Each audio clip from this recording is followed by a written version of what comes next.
It's been 13 years since the last numbered Kingdom Hearts installment, meaning Square Enix had a very tall task ahead of them. Since Kingdom Hearts 2, there have been 11 Kingdom Hearts titles, continuing and expanding the Kingdom Hearts story, giving it a massive overarching plot that all culminates into Kingdom Hearts 3, the finale of the Darkseeker Saga.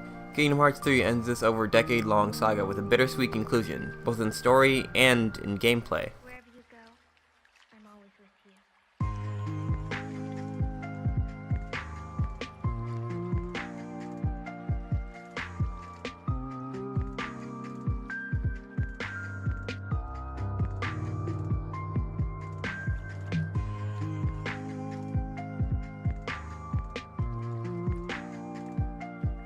So the story of Kingdom Hearts 3 follows the original gang We're Sora, Donald, and Goofy. as they travel world to world helping various Disney properties and gathering the 7 Guardians of Light in hopes of Sora regaining his lost power. The dynamic between the main trio is stronger than it's ever been. They have a lot more chemistry than they've had previously. There's also more characterization of Sora in this entry, and even though he's still kinda stupid and naive, he no longer just feels like a tropey good guy. We actually get to see him at his lowest and highest points in this game. He's still not special, but they did improve on his character. If you've been following Kingdom Hearts since the beginning and have played all of the games, you know how massive and at times convoluted the story has been thus far. I'm happy to say that while Kingdom Hearts 3 continues and finishes the story, I found it rather easy to follow along, possibly one of the easier of the series to keep up with. I've seen a few people complain about the story being convoluted, and even though the dialogue can be a bit much at times, I feel like a lot of them went into the game dismissing the story. I personally think the story is at its best when Sora and friends are taking on Organization 13, or even in the slower moments where characters from past games are reconnecting with each other or meeting for the first time. It honestly feels like Square has been reading a lot of fanfiction and put it into the game. Also in these moments are incredible set pieces that are easily the highlights of the game. If you're new to the game, you most likely won't be able to appreciate a lot of the moments that KH3 presents, and even though there's a great memory archive in the main menu that you can watch, it still doesn't tell you about the majority of the characters that you see or what role they play in the story or have played in the story. The stories of the Disney worlds are about what you'd expect if you've seen the movies, and Sora occasionally feels like a self-inserted character in a fanfiction, but I enjoyed most of them for what they were, with Arendelle being my least favorite. I just don't really care for Frozen. Aside from that, the characters and environments are very lovingly brought to life, with all of the characters feeling just like they do in their respective films. The only environment I didn't like is, again, Arendelle. It's just snow and ice, and besides the labyrinth tower you get stuck in midway through, it all looks the same throughout majority of the world. All the worlds are a different case though. They're all vibrant, full of life, gigantic, and feature some of the best level design the series has had. They also all look completely different from each other, especially with certain worlds like the Caribbean having a completely different art style and San Francisco being set in a modern city.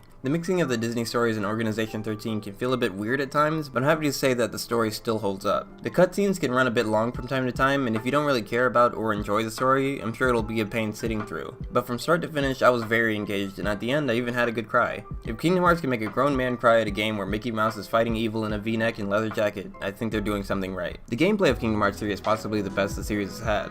It feels fast, exciting, and with the help of flow motion and progress since the first games, incredibly fluid. The game also gives you a lot of options to work with in battle. There's melee with your Keyblade, magic, you have a new ranged attack that's different with every Keyblade, form changes for every Keyblade that drastically change how they fight, there's team attacks, attraction attacks that summon various different Disney rides, and summons. It kind of feels like a sandbox game, but just in what you use to fight. So many options at your disposal that it can probably feel a bit overwhelming seeing all the timers count down. All of these attacks though look amazing with grand presentation, excellent sound design, and beautiful visual effects. I'm surprised the frame rate holds up as well as it does with so much happening on the screen. This is the most fun I've ever had with the gameplay of a Kingdom Hearts game. It's come a long way since the awful jumping in the first Kingdom Hearts. This is the first time I actually grinded to level 99 because I was having so much fun. When you're not in combat, the platforming is pretty satisfactory, with Sora now being able to run up in long walls and the air slide and dodge abilities being available to you at the very start. One problem I had with the gameplay is that all non-combat action commands are binded to the triangle or Y button, but that's also the same button for all of your combat abilities.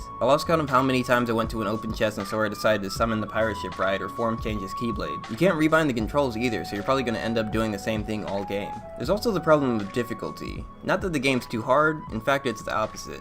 Kingdom Hearts 3 is a lot easier than previous games, and I mostly attribute that to how many tools you have at your disposal and how often they're offered to you. Sora is very overpowered in this game compared to past installments.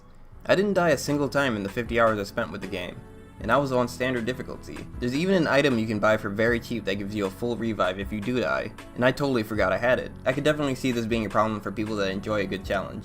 The gameplay in Kingdom Hearts 3 is pretty varied though. There are sections where you'll find yourself sliding on rails, shooting down Heartless, playing a variety of mini games like cooking with Remy from Ratatouille, or helping Sora build his photography portfolio. There's also sledding, but I didn't enjoy it at all.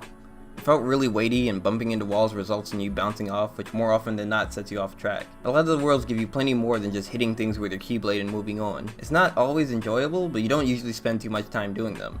I hated that the beautiful Caribbean world started underwater, but then I moved on to collecting crabs to improve my ship, which also kinda sucked, but at least it was different. I've always been hesitant to get into the gummy ship parts of the Kingdom Hearts games. I never really enjoyed being on rails the entire time, and building a ship felt pretty intimidating. This isn't the case for Kingdom Hearts 3. I actually love the gummy ship portion of this one. You're no longer on rails unless you're fighting a swarm of enemies or a boss, and you can explore space and collect resources freely now. The gummy ship is the best it's ever been, and honestly it could probably even be its own Star Fox influenced game. Kingdom Hearts 3 is an amazing game that isn't going to please everyone that's been waiting for it. It's not an easy task to satisfy everyone after such a long wait, but I feel like some of the issues with the game could have been avoided. With a patch, Square could easily just make the AI a bit more difficult or nerf Sora, but that won't fix Arendelle's boring world and at times annoying quests. I doubt they'll allow you to rebind your controls so that you won't waste your time using a team attack or attraction when you were just trying to open a chest. While these problems are definitely valid reasons to dislike the game, I can't deny how much fun I had with the 50 hours that I played of it. If you were waiting for Kingdom Hearts 3, you most likely already have the game, and if you do,